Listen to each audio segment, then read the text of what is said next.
Buen día a todos. Para mí es un gusto estar en esta mesa coordinando y presentando a quienes vamos a participar. Agradezco la presencia de todos y cada uno de ustedes y también queríamos agradecer a los organizadores de este evento importante para nosotros en educación de adultos, que nos da mucho placer y la verdad que nos compromete y nos renueva el compromiso con esta área de la educación en la que hace varios años que estamos trabajando. Nos presentamos, quien va a estar a cargo de la exposición es Lidia Rodríguez, que está a cargo de la materia Educación de Adultos en la Facultad de Filosofía y Letras de la Universidad de Buenos Aires. Lidia además es doctora en Filosofía de la Universidad de París y viene investigando el tema de educación de adultos desde una perspectiva histórica en el programa APEAL desde hace muchos años y este programa que se desarrolla también de hace bastante tiempo entre la Universidad Autónoma de México y la Universidad de Buenos Aires. Bueno, también nos acompaña Cayetano, quien ha pedido particularmente y nosotros le hemos dado permiso para que nos acompañe. Bueno, Cayetano creo que la verdad que es además un compañero, un amigo que nos da mucha alegría que él haya tenido esta intención y la verdad que esperemos que en este momento podamos intercambiar y comentar cosas y también con ustedes contamos con la participación de ustedes para hacernos los comentarios y poder tener una conversación amplia alrededor de la perspectiva que estábamos trabajando y muy en línea entre los que estamos aquí presentes. Así que esto es la presentación, los dejo ahora sí con Lidia y después yo voy a comentar, Cayetano seguramente va a agregar algo más y después vamos a abrir un espacio de intercambio entre todos. Así que, bueno, empezamos con Lidia. Bueno, muchas gracias a la OEI y a la Cátedra Pablo Latapie en particular por la organización del evento, a los compañeros de la CREAR que avalan que yo haga esta presentación, Ana María Escurra, que me tuvo todo el tiempo al tanto de cómo venía la organización y me ayudó mucho al armado de la presentación. La verdad que es un gusto enorme, es un honor estar acá. Y lo que traigo para compartir con ustedes son reflexiones que venimos desarrollando en el marco de un programa de investigación, que es el programa APEAL, que quiere decir Alternativas Pedagógicas y Prospectiva Educativa en América Latina. Y nosotros trabajamos mucho desde la perspectiva histórica, ¿no? Pero no para hacer historiografía, no para hacer museología, sino para hacer prospectiva. Así que en ese espíritu de intentar por lo menos aportar elementos para una discusión, vamos a hacer esta presentación. Que se llama, yo me olvidé de poner en el título, pero a mí me pidieron que hiciera balance y perspectivas. Así que voy a hacer lo que pueda con esa demanda. Balance.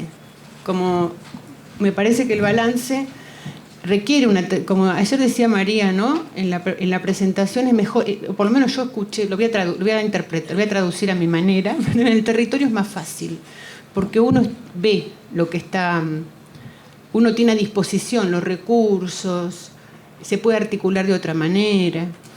Y bueno, y esta síntesis brutal que voy a presentar de la historia reciente es territorializada, es en Argentina y forma parte de la biografía de muchos de nosotros también, parte de esta historia. Yo creo que la historia reciente no es un tema cronológico. ¿Cuándo empieza? No se define por la cronología. Se define por otras razones que tienen que ver con los regímenes de historicidad, con la presencia del testimonio, con los actores vivos, con la presencia de los debates en ese momento, en fin.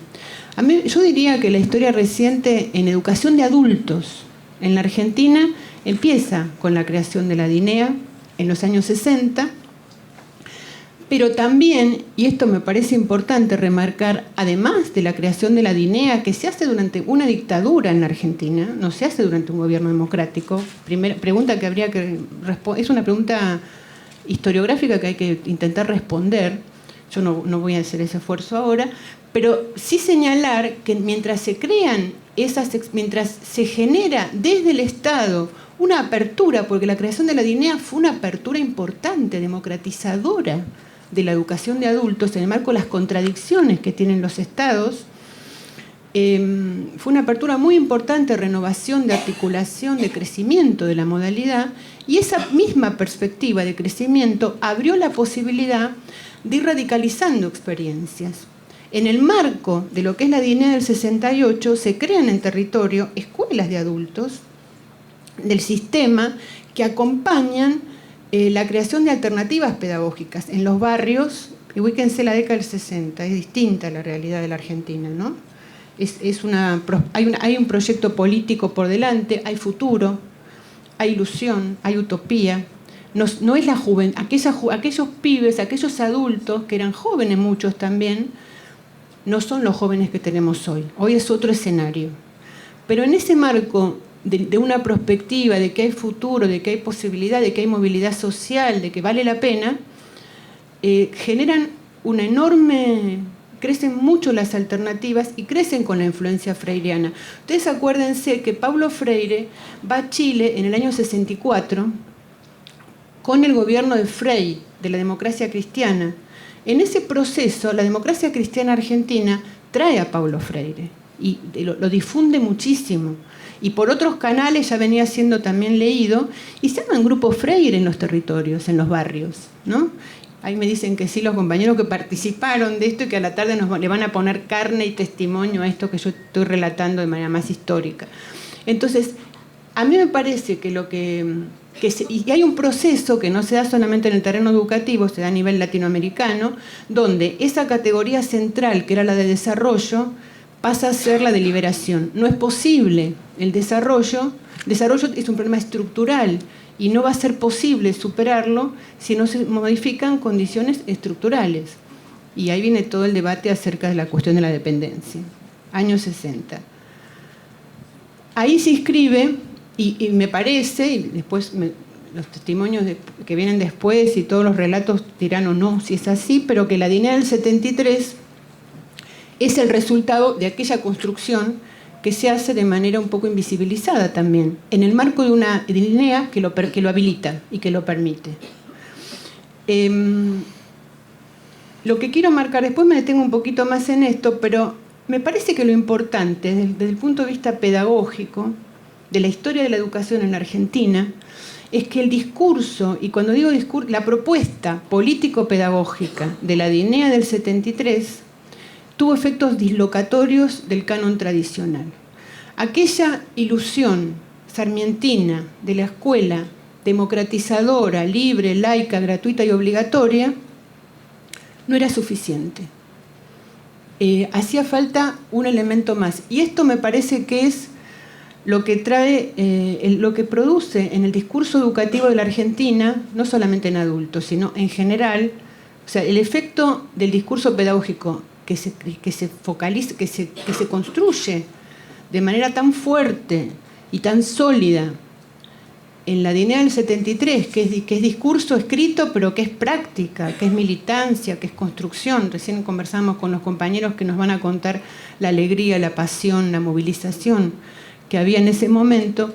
Eso tiene efectos que producen un desafío que me parece que hoy tenemos en Argentina, por lo menos me parece, que es articular la democracia a lo popular de una manera novedosa.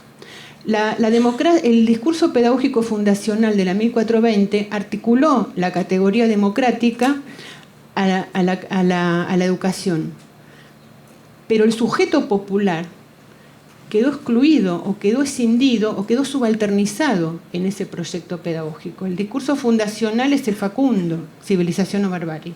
Entonces, en ese discurso fundacional, la cultura popular, los sujetos populares, las demandas populares quedan de alguna manera subalternizadas a la cuestión de la democracia liberal. Después del 73 viene la dictadura, que destruyó aquello, yo ahora me detengo un poco más en eso, destruyó aquello, y en el regreso a la democracia, me parece que en los años 80 hay alguna dificultad para recuperar la experiencia del 73, sino que hay en educación de adultos, sino que se vuelve a intentar recuperar la experiencia de los años 60, como si aquello que fue tan duro, tan difícil, tan traumático para la sociedad argentina, no hubiera pasado. Los 90 me parece que hacen otra operación hegemónica y que logran articular al discurso neoliberal significantes provenientes del campo de la educación popular, ¿no? Como por ejemplo la idea de autonomía, ¿no? La idea de autonomía, que es una defensa democratizadora de la educación popular, y un libro de Pablo Freire que se llama Pedagogía de la Autonomía, pasa a ser libertad de mercado, ¿no? Autonomía, arreglátelas como puedas, quiere decir en el discurso neoliberal la idea de autonomía. Me parece que a partir del 2003, en particular, después de la crisis del 2001, se abre un escenario distinto. En estas configuraciones políticas de América Latina, de nuevos populismos democráticos, no sé, donde demandas que habían sido sostenidas en procesos revolucionarios, a veces incluso con luchas armadas, son recuperadas por los estados. Entonces, acuérdense, el Foro Social de Educación, que a partir del 2004, yo creo que es, más o menos, empieza a ser, lo que están en la mesa de presentación del Foro Social son todos los gobiernos. O sea, lo que nace como un proceso de la sociedad civil es recuperado por muchos estados después. Entonces hay un cambio fuerte en ese momento a nivel de la región y en Argentina también. No se puede hacer un balance y perspectiva sin tomar una posición. También esto es así. O sea, lo que yo estoy señalando también es una posición absolutamente discutible. Yo quiero señalar, con disculpas y con respeto a los compañeros de la DINEA que después lo van a contar mejor, pero me parece importante señalar cuatro aspectos o 4 ejes, bueno, que están en un artículo. No voy a profundizar en esto, pero sé que por ahí hay jóvenes, muchos no lo conocen, de lo que me parece que fue la DINEA, que fue mucho más que la CREAR, ¿no? La CREAR fue una parte importantísima, pero fue mucho más que eso, porque fue un intento de transformación de la educación de adultos para después transformar la educación. Si no, eso me lo contaba Cayetano en una entrevista hace muchos años. Queríamos transformar la DINEA y después el sistema escolar. Y yo lo que traje son algunos, entonces son esos 4 puntos. ¿Qué podemos decir de la CREAR? No me voy a extender en esto, pero sí decir los objetivos fundamentales de la educación del adulto serán: capacitar al pueblo para que, descubriendo sus problemas existenciales, sea capaz de pensarlos críticamente; capacitar al pueblo en la búsqueda de las causas; lograr la participación activa del pueblo en la solución de los problemas. Es un registro discursivo que atravesado fuertemente por la dimensión política y por la intención, me parece a mí, de constituir un sujeto pueblo como sujeto político. En ese sentido hay mucha influencia de Freire.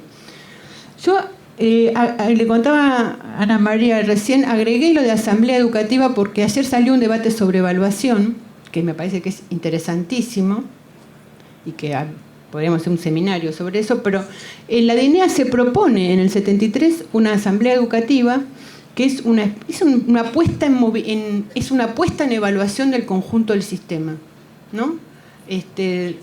Los estudiantes con sus profesores, los profesores con sus inspectores, los inspectores con su... Y se arma un informe final que es...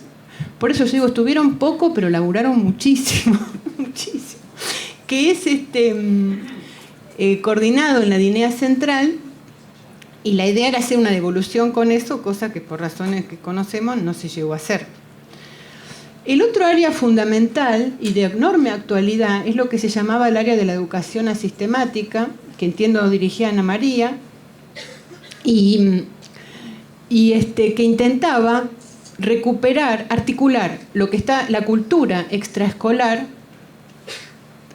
o sea, recuperarla en términos de que eso que está fuera de la escuela de adultos permita transformar la escuela de adultos. Yo me acordaba ayer cuando Pepe contaba una experiencia, creo que en Perú, no me acuerdo en qué país, que se recuperan los saberes del sabio del pueblo, ¿no? Y eso no es que se lo pone en un museo, sino que eso pasa a formar parte del currículum. Bueno, en esa lógica es que lo extraescolar puede aportar a lo escolar su inserción en la comunidad, ofreciendo las raíces donde se nutre, en fin. Recuperar esa capacidad que hoy tienen muchas experiencias de educación popular que se hacen por afuera y en los bordes del sistema de adultos, y también en muchos planes y programas que está conduciendo el Estado Nacional y los Estados provinciales. En ese marco se hace una recuperación de las culturas populares. Hay un artículo, nosotros estamos escaneando todo el material que yo cito acá, yo sé que muchos ya lo tienen, pero el resto va a estar colgado en nuestra página web. Esto es un artículo, el informe anual es un artículo que le hacen a Bosowski en una entrevista, donde se recuperan algunas de las cosas, de las materiales que se habían recuperado en ese momento en que los profesores y los maestros salen al barrio a recopilar leyendas, historias, cuentos. Entonces cuentan esa, ¿no?, del autor Juan Colipán. Esto se perdió, no se perdió, esto desapareció, junto con la lógica de la desaparición, ¿no?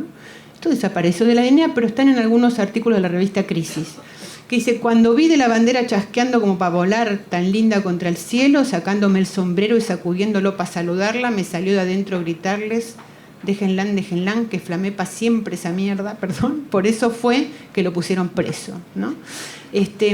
Cuando viene cuando viene la intervención, gracias. Cuando viene la intervención de la DINEA en el gobierno con Ivanišević, antes de la dictadura, hay un informe que hace Ivanišević que cierra la DINEA, bueno, que la clausura, que tiene la persecución fuerte, y dice: logramos ver y leer algunas carpetas de los estudiantes adultos y en ellas se expresaban leyendas semejantes a las que pueden lugarse en algunos lugares excusados, muy excusados. Así leen ellos lo que acabamos de leer, ¿sí? Había que parar aquello y entonces vino la dictadura. Se interviene la DINEA y aparte me parece que lo que pasa no es que la dictadura vino por la DINEA, obviamente, pero formaba parte de un proceso que había que parar. Y me parece que esa experiencia acompañó un proceso transformador que había que detener de manera, con la misma fuerza con la que venía, ¿no? En el 92 se hace la ley de transferencia, que en realidad es la ley que desestructura el sistema de educación de adultos en particular, desarma, y después viene la ley federal que establece los regímenes especiales, la ley de educación de adultos como regímenes especiales, y realmente que se desarticula la modalidad, se cierran centros, desaparecen direcciones, porque total políticas compensatorias, para esa gente, ¿no? Políticas compensatorias. Pero también hubo resistencia, y eso me parece importante señalarlo. En la Argentina en particular, bajo la coordinación fuerte de CETERA, pero con la participación de muchas universidades, que algunas, las que estaban ayer no, porque sentadas acá no, porque son muy nuevas, pero la Universidad de Córdoba, por ejemplo, institutos como IDEAS o como otras ONGs, participaban, y cátedras de las universidades, de varias, participábamos de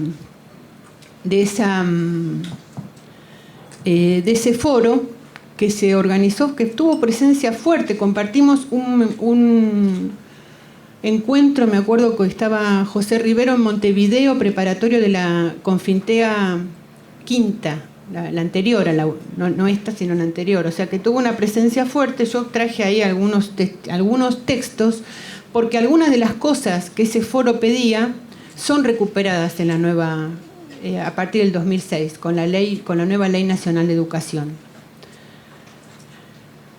Entonces, después del proceso neoliberal, que algunos llaman como posneoliberal, por no decir que se acabó el neoliberalismo, pero parece que se acabó su hegemonía. Creo que yo señalo ahí 5 leyes democratizadoras en el aspecto educativo que amplían el derecho a la educación en la Argentina, como es la garantía de duración del ciclo lectivo, la ley técnico-profesional, la ley de financiamiento educativo, que por cierto ya están todos diciendo que hay que renovarla porque se acabó, se agotó, hay que hacer una nueva, pero bueno. La ley de educación sexual integral y la ley 26.206 de educación nacional. Esa ley de educación nacional, como todos ustedes saben, le da un capítulo importante a la educación de adultos. Yo señalo ahí algunos puntos que me parecen centrales. Y por eso hice por lo menos yo tengo una formación más histórica, pero me parece que uno no puede ubicar el presente si no ve de dónde venimos. No es solamente sacar una foto, ¿no? Hay que hacer una película. Entonces venimos de una historia larga, de no solamente los 90, venimos también de las resistencias a los 90, que venían de las resistencias a las dictaduras y así, ¿no? Son sujetos que se forman en esos procesos. Pero la nueva ley de educación, para señalar algunos puntos que me parecen centrales, establece la educación de adultos como modalidad, que había sido una demanda histórica en la Argentina. Yo sé que hay mucha discusión sobre eso, pero acá fue una demanda, porque para nosotros era recuperar fuerza. Propone la articulación de políticas, que ayer se habló mucho, de la necesidad de articular con desarrollo, con economía, con los problemas de la mujer, en fin. Plantea la perspectiva política, habla de la formación para la ciudadanía democrática como un eje fuerte de la educación de adultos, sostiene la diversidad y la equidad cultural de género y de personas con discapacidad. Se ocupa de señalar la vinculación con el trabajo, que por cierto es un eje, me parece, de la educación de adultos, que a veces nos olvidamos de eso. Plantea el problema de la acreditación en la estructura modular, que ayer se planteaba acreditación de saberes, transforma curricular. Deja abiertas muchas posibilidades esa ley. Plantea la participación de los docentes y los estudiantes y también la existencia de programas a término para la terminal de educación obligatoria.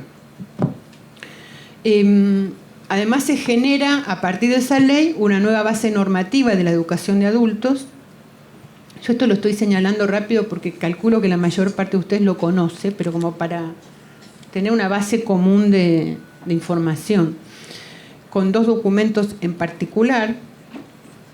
Y yo ahí no hice una síntesis, sino que señalé cosas que a mí me interesan para como prospectiva, ¿sí? No sé si no es la síntesis del documento.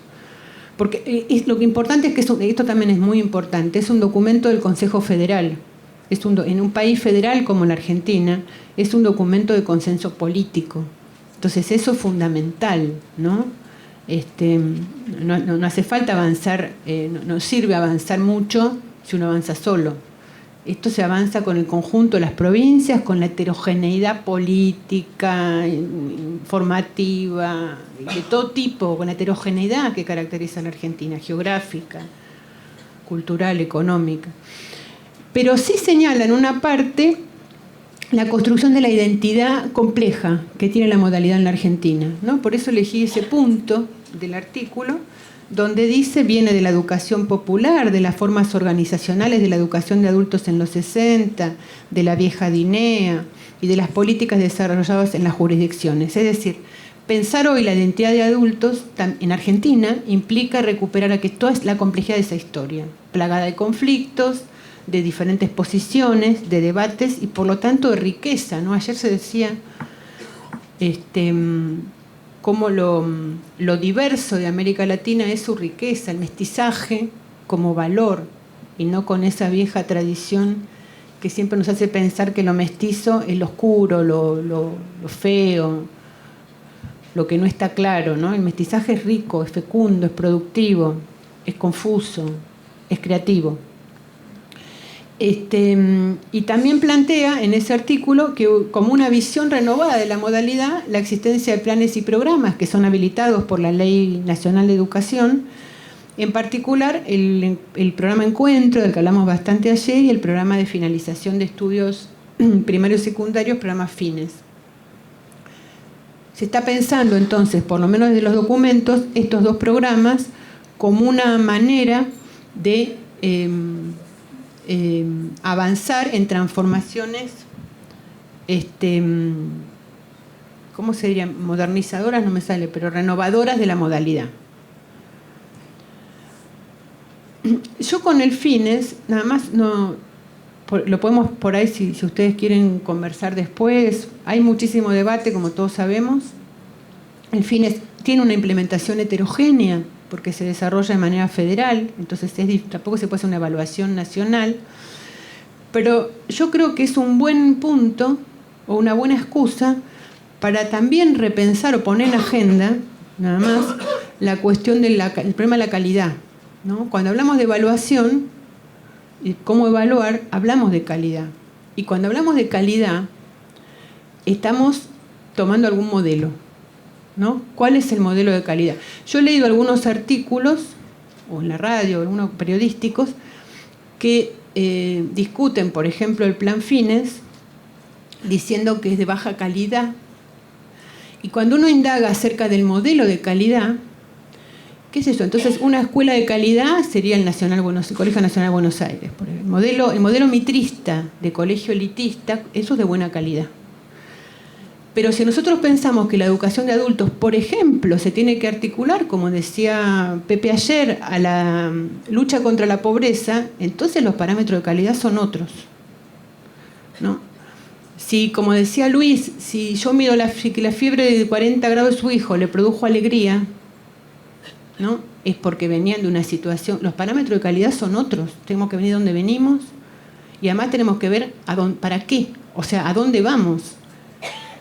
Nada más para poner como tema, que es un tema de agenda hoy muy en discusión en la Argentina, el tema de la evaluación y el tema de la calidad, y porque yo cito ahí un artículo de los resultados de la Confintea sexta, la última, que se hizo en Belén de Pará, en particular porque ellos hablan de una cultura de la calidad y después dicen que en adultos, el aprendizaje, no la educación, ¿no? Sino el aprendizaje de adultos, hace falta algo que tiene que ver con la pertinencia, con que se evalúen en función de los adultos, de los alumnos, con que los educadores estén profesionalizados, con que se enriquezcan en entornos de aprendizaje y la autonomía de las personas y comunidades.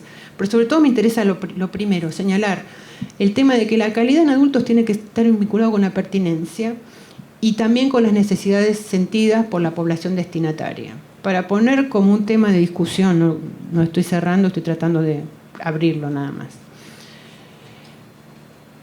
También ayer, cuando escuché a todo el panel, que fue muy fuerte para mí, todo el panel de la mañana de los rectores, dije, yo no puse en el Power el plan Progresar, ¿no? Que es una ayuda para que los estudiantes puedan terminar estudios secundarios y también universitarios. Y ese plan Progresar está ayudando, yo creo, no sé, acá los rectores nos van a decir, los que nos quedaron hoy, está ayudando a que los chicos también ingresen en la universidad, ¿no? Ahora, ahí también los parámetros de calidad tenemos que repensarlos. Si nosotros seguimos pensando un modelo de calidad de la Universidad de Buenos Aires, imaginada además, no de la Universidad de Buenos Aires real, por lo menos yo trabajo ahí, lo veo, ¿no? Con muchos estudiantes me dicen, ¿pero era esto? ¿No? Les digo sinceramente, porque hay un imaginario popular que ya no existe. Borges no da clases en la Universidad de Buenos Aires, ¿sí? Entonces, hay un imaginario que nosotros tenemos que repensar, no para bajar la calidad, para pensar los parámetros en términos de una perspectiva latinoamericana de desarrollo y de eliminación de la pobreza. ¿Cuáles son los parámetros de calidad para eso? ¿No? ¿Son los rankings de los PISA? ¿Cuáles son? En fin. Entonces el plan Progresar también forma parte de lo que está ayudando a los jóvenes y adultos a continuar sus estudios. Y en lineamientos curriculares,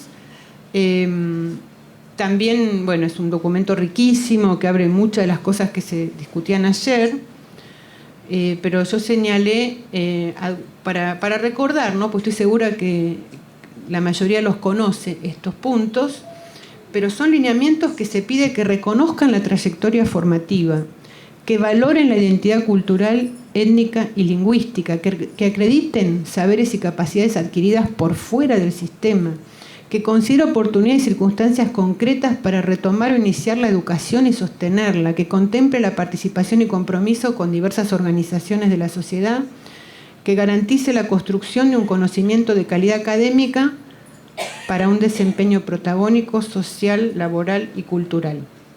Entonces, creo que abre un panorama bastante interesante para muchas de las cosas que planteábamos ayer, y no pone el eje, ¿no?, en la elaboración del mejor currículum dibujado que después no se puede implementar, sino que pone el eje en otra lógica de pensar la problemática, me parece. También traje la foto del primer encuentro de parlamento, una foto, bueno, de una provincia de Entre Ríos, pero porque la había preparado para ese viaje, recién lo había un director por ahí que no pudimos hacer, porque eso a mí es una imagen fuerte. Estos son los jóvenes que tenemos hoy en las escuelas de adultos. No son los chicos los 90, no son los chicos los 70 y no son los chicos los 60, ¿no?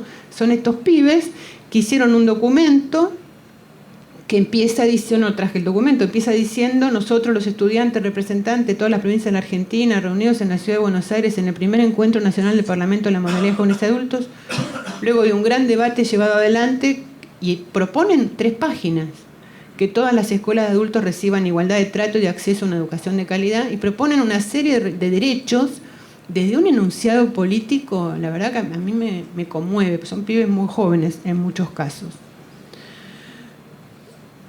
¿Qué nos falta, no? ¿Cómo seguimos? Algunos datos para pensar ese tema. Nosotros estamos mejor respecto al analfabetismo que en el 2001, estos son datos del censo, pero tenemos un 2% de analfabetos, que son 640.000 personas, cada una de ellas, ¿no? Eso es una deuda todavía. ¿Cuáles son los déficits escolares? Nosotros tenemos 3 millones de personas de 15 años y más con primaria incompleta. Son todas todo el censo. Bueno, son elaboraciones mías que corroboré, rechequeé, como dicen algunos periodistas en Argentina, espero que esté bien chequeado, con otros compañeros. Pero estos son datos del censo. O sea, el 10% del grupo de edad, de 15 años y más, tiene primaria incompleta. Y el 37% del grupo de edad tiene secundaria incompleta. O no la terminó. Si tomamos un grupo más pequeño, porque este número, como llega hasta los 80 años y más, también tenemos la franja de edad más grande, tiene mucha menos escolaridad secundaria, porque la gente que tiene 70 años, 80 años, no estaba tan difundida la secundaria. Si tomamos el grupo de 15 a 49, se achican un poco los porcentajes, tenemos un 6% del grupo de edad con primaria incompleta, pero un 33% con primaria incompleta. Secundaria incompleta. ¿Quiénes terminaron los estudios superiores en la Argentina? Alrededor del 5% tiene estudios de terciario o de universitario completo y un 1% con posuniversitario. Eso también es una deuda, hoy. ¿Cuál es la matrícula? Según los datos de los operativos, de la DINIES, de los anuarios de la DINIES, nosotros estamos atendiendo al 6% de la matrícula en primaria y al 5% de la matrícula en secundaria. Y el plan Fines está atendiendo al 5% de la matrícula potencial de adultos. O sea que esos programas tienen una enorme potencialidad de recuperar matrícula, evidentemente, pues casi lo mismo que está pudiendo atraer y retener, no sé si retener, pero atraer el sistema. Respecto a las edades, se corrobora algo que planteaban ayer también. Hay un crecimiento, el 72% de la matrícula está entre 19 y 29 años. El 4% entre 12 y 15 y el 12% al de más de 30, pues otro corte, quizá de más de 30 años. O sea que el grueso es 16 a 29 años. Y también la matrícula aumentó mucho, aumentó un 5%, pero sobre todo aumentó en el grupo 20-29. Los otros grupos en realidad disminuyen cuando uno hace los números. Y en términos de nivel, disminuye la cantidad de alumnos en primaria, lo cual es algo que puede ser un indicador positivo, ¿no? De que estén siendo retenidos en la educación común, pero aumenta un 45% el número de egresados en el nivel secundario entre el 2008 y el 2013. Aumenta un 45% los egresados, o sea que están egresando mucho más. Que esto es un dato que se corrobora con lo que pasa en la educación común, donde hay varios estudios que lo que están diciendo es que la asignación universal por hijo permite mucho mejor retención y egreso, ¿no? O sea que acá estaría pasando algo, no sé si es la asignación universal, pero me parece que hay condiciones que permiten el egreso. Entonces, hasta acá, lo que yo estoy planteando como balance es que venimos de un escenario complejo de hegemonía neoliberal, pero de mucha resistencia en la Argentina, con fuerte presencia de sectores de la sociedad civil y de los sindicatos docentes, que hemos mejorado muchísimo en términos de democratización. Hay unos avances de los cuales aparte es difícil que se vuelva atrás, y que ahora nos quedan políticas que no son solo de mejora, sino de continuar, como ya se ha venido haciendo, y profundizar procesos de transformación. Muchas de estas cosas se decían ayer en la mesa y la planteaban ustedes. Por ejemplo, superar la idea de alfabetización, que todavía se ve como término que en sí mismo va a solucionar la pobreza no la va a solucionar la educación. La idea de inclusión, vinculada a la idea de transformación, si yo incluyo a los sectores populares en la universidad, necesito reformular el formato de calidad de la universidad. Si los incluyo en la secundaria, necesito repensar la secundaria y no bajar la calidad. Repensar el parámetro, que es otra cosa, ¿sí? No solamente respetar a los que son diferentes, negros, pobres, indios y mujeres, sino potenciar esa diferencia, trabajar en políticas que fomenten la diversidad. No solamente incorporar elementos tecnológicos, que por cierto los jóvenes los incorporan solos, sino pensar las problemáticas que esto plantea la cuestión de la cultura, ¿no? ¿Por qué resulta que los gobiernos apuestan más? O sea, ¿por qué la escuela primaria, la escuela de niños, ha dejado de ser la apuesta política para la formación del sujeto ciudadano que me va a votar? Mejor me voy al programa de Tinelli. Entonces, hay más que generar escuelas públicas de calidad en la ciudad de Buenos Aires, por ejemplo, ¿no? Entonces, hay una apuesta fuerte, hay una transformación de la cultura que tenemos que repensar fuerte desde la cuestión de la educación de adultos y de la educación en general. También estamos en el proceso, creo que Fines y Encuentro van en esa línea, que no es solamente repartir los conocimientos socialmente acumulados, sino construir nuevos conocimientos incorporando los saberes populares a esos nuevos currículum. Hay un debate que también está presente, algo planteaba ayer Roberto Lizalde cuando le preguntaba a Pepe cuál es la vinculación que para usted tienen que tener las escuelas de los bachilleratos populares con el Estado, ¿no? Hay una posición extrema que dice con el Estado nada, no es la de Roberto, pero hay otras posiciones extremas que dicen con el Estado nada y otros que dicen solamente con el Estado. Por eso, por fuera de Paulo Freire decía en defensa de la escuela pública, pero por su transformación. Formación de mano de obra o saberes socialmente productivos. Cuando hablamos de vinculación con el trabajo, vamos a formar para el empleador o para potenciar saberes que construyan la producción de sociedad. Eso quiere decir saberes socialmente productivos. Saberes que están inscriptos en la memoria del pueblo, que por ejemplo han permitido sobrevivir la crisis del 2001, organizar ollas populares, han permitido en la Argentina la generación de enormes potencialidades políticas y de sobrevivencia en momentos de crisis, y otros saberes que sin ser momento de crisis permiten la construcción de trama social. Si nosotros, la lógica es, o la lógica en la formación para el trabajo, la lógica va a ser la formación de fuerza de mano de obra para el empleador, o va a ser la formación de trabajadores para la construcción de un proyecto político democratizador. La evaluación, como decían ayer, como mejora en sí misma, la evaluación no mejora, la evaluación mide, ¿no? Y eso lo vincularía con un tema que vamos a hablar después, que se planteó ayer, que es la acreditación de saberes, que también lo plantea la Confintea Sexta, ¿no? Y bueno, la clásica división entre una discusión sobre el concepto de calidad y cuando ese concepto se reduce al rendimiento de las pruebas de los rankings. Entonces, para no aburrirlos, voy a ir cerrando. Hice un esquema absolutamente esquemático,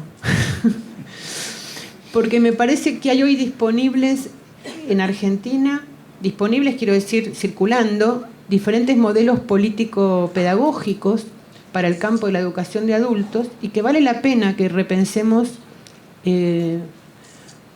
no por cuál modelo, sino por qué articulación de modelos. Yo digo, este cuadro se lee por celda, no se lee por columna. Es decir, no hay, supóngase, yo no podría decir la experiencia de educación de adultos X es liberal y la otra es transformadora. Es más complejo. Las experiencias son heterogéneas. Por eso el cuadro simplifica para facilitar la comunicación, nada más. Entonces yo, para no aburrirlos con la lectura, pero sí formas de caracterizar al sujeto pedagógico, ¿no?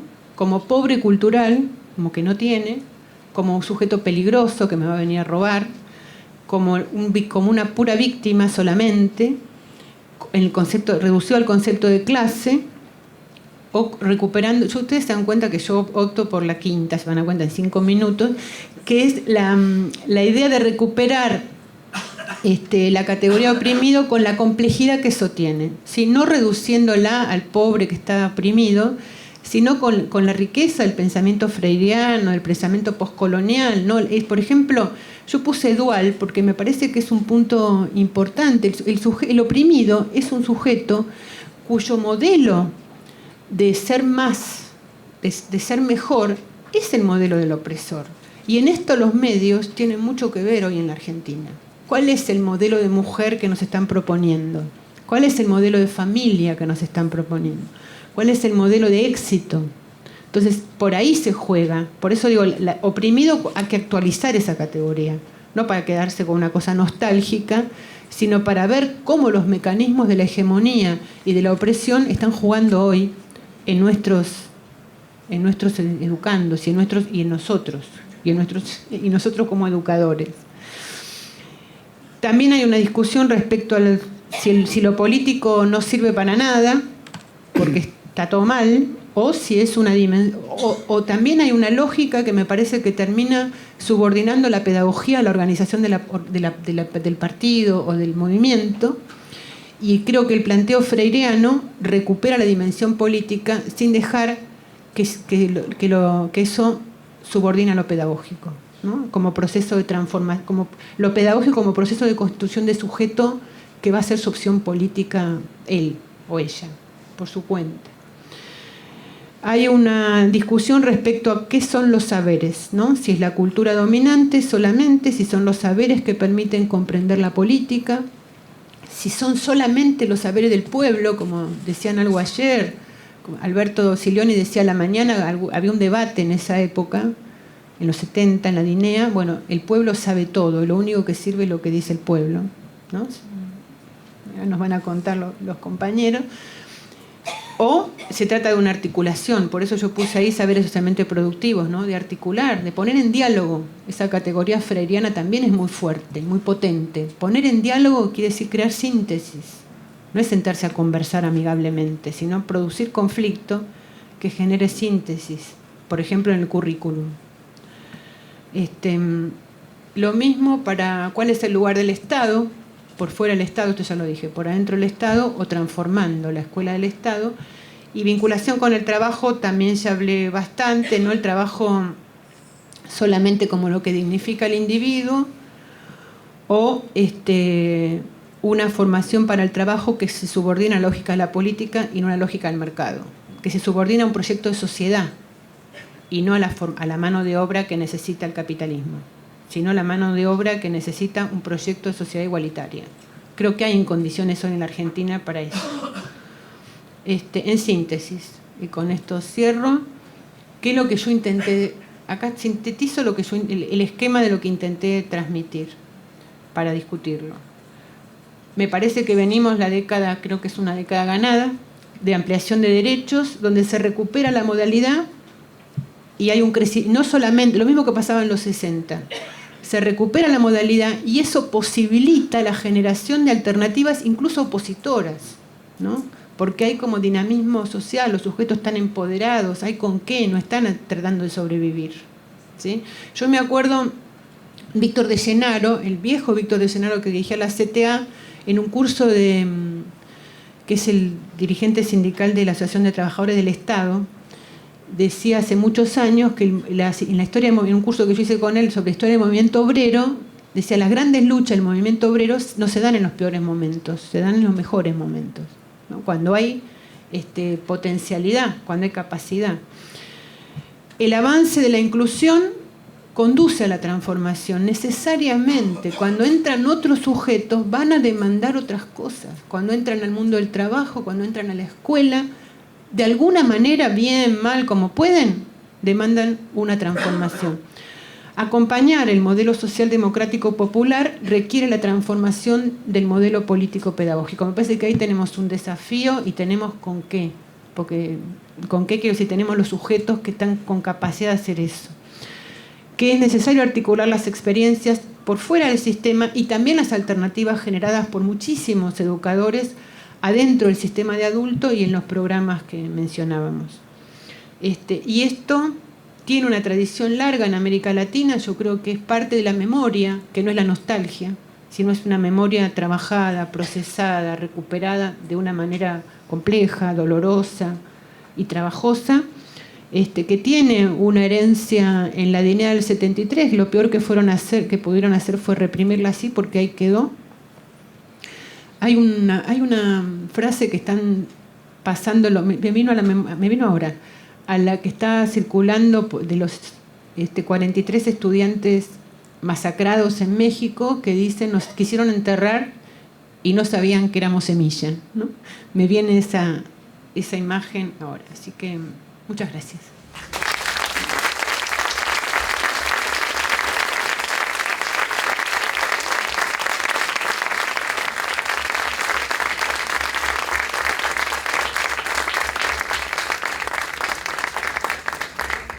Bueno, gracias, Lidia. La verdad que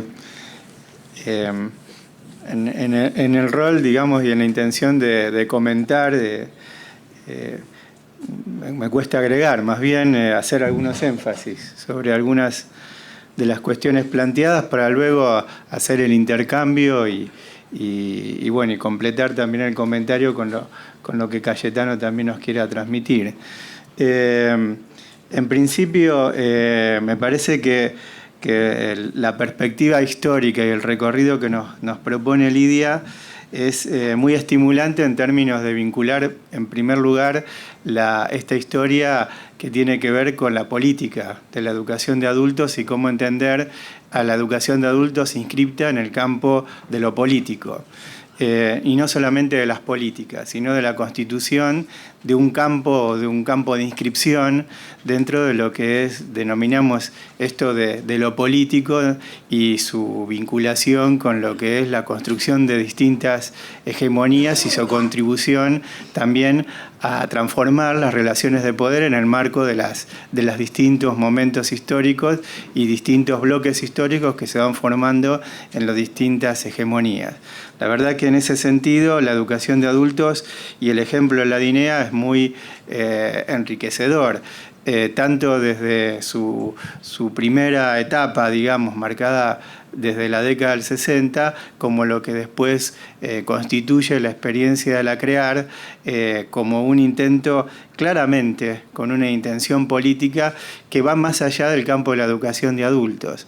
Con lo cual, para mí ahí se constituye en una certeza alrededor de la fecundidad que tiene todo lo que se produce en la educación de adultos y en su complejidad, y todo lo que tiene para decir la educación de adultos al sistema educativo. Quizás por eso también en otros marcos hegemónicos la educación de adultos termina siendo relegada, termina siendo reprimida, termina siendo ocultada o puesta en ese lugar remedial, digamos, o asistencial.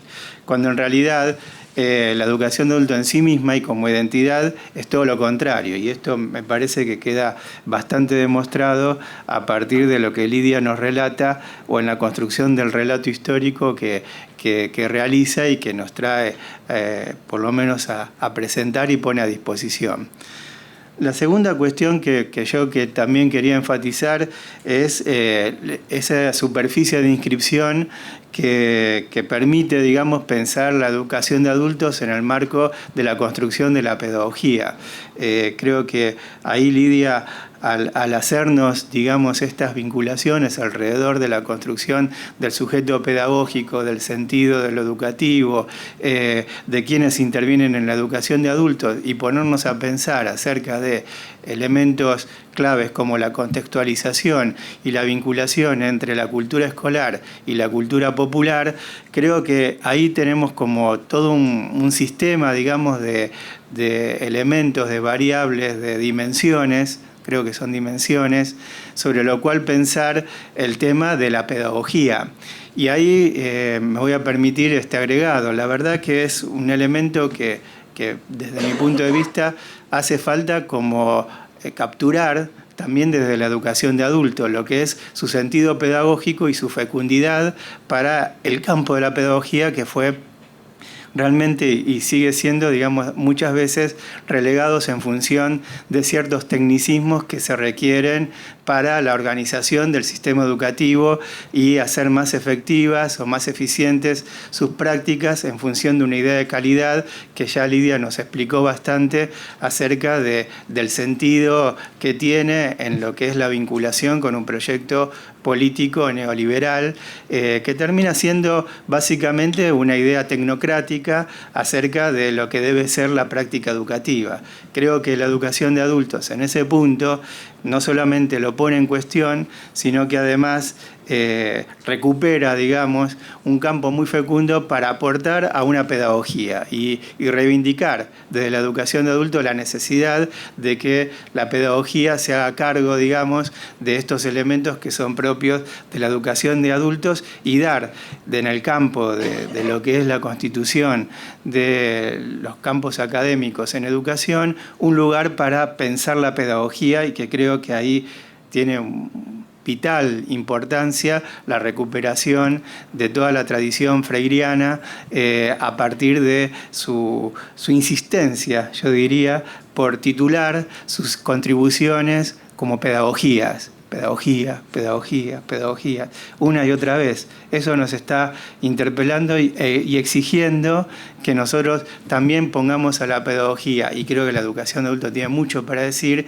en el centro de las cuestiones alrededor de la discusión académica en educación, para justamente poner de alguna manera en cuestión o poner algunas cuestiones al tema del desarrollo académico en el campo educativo que derivan los tecnicismos que finalmente se articulan con esta idea de calidad tecnocrática, ¿no? La otra énfasis es, que me parece muy importante, por lo menos para la historia argentina, es esta vinculación entre educación de adultos y Estado. La verdad que, y ahí viene toda lo que yo destaco, digamos, en lo que no solamente Lidia dijo hoy, sino lo que venimos conversando con Lidia, con Cayetano en más de una oportunidad, la constitución del adulto como un sujeto político. Y ahí, digamos, para nosotros en Argentina la presencia del Estado y la capacidad de interpelación que tiene el Estado es central. Por eso, digamos, no solamente esto es una disquisición en términos académicos, sino que es una invitación a la acción política dentro del Estado y la organización de las políticas, ahora sí, de las políticas dentro de lo que es el sistema educativo. Y la verdad que esta interpelación central que tiene el Estado para constituir ese sujeto político, que es el que se encuentra hoy en plena, digamos, desarrollo, me parece interesante esta idea de empezar como a hacer estos paralelos entre lo que sucede hoy con ese momento de la década del 60. Me parece que va en ese sentido de ver en qué medida, digamos, debido a esta reivindicación que vivimos en este momento por la política, podemos estar también pensando en esta constitución desde la interpelación que hace este Estado de un sujeto político que se encuentra en este momento demandando y siendo protagonista en este campo de la educación de adultos. Creo que esta es una invitación en perspectiva, una invitación desafiante y que realmente pasa no solamente por una enunciación en general, sino por cada una de las prácticas que llevábamos adelante en la educación de adultos, en la academia, en los distintos lugares que ocupamos, aún en la responsabilidad del Estado, y en esas oportunidades que se nos presentan para pensar en dilemas permanentes que tenemos, en qué medida estamos aportando hacia esa constitución de ese sujeto transformador que de alguna manera nos incitaba Lidia a pensar en esta lectura de Freire, en esta línea, digamos, ¿no? En este Freire, porque ya a esta altura podemos decir, como alguna vez dijimos, a varios Sarmientos, varios Freires. Y la verdad que este es el Freire que por lo menos a nosotros en estas conversaciones nos interesa destacar y poner de alguna manera en esta superficie de inscripción de la acción de la educación de adultos. Y una última cuestión, así como para comentar, que me parece central, digamos, dentro de lo que puede ser la vinculación con las prácticas, y es esta idea de articular saberes y cultura popular en el marco de lo que son las prácticas educativas.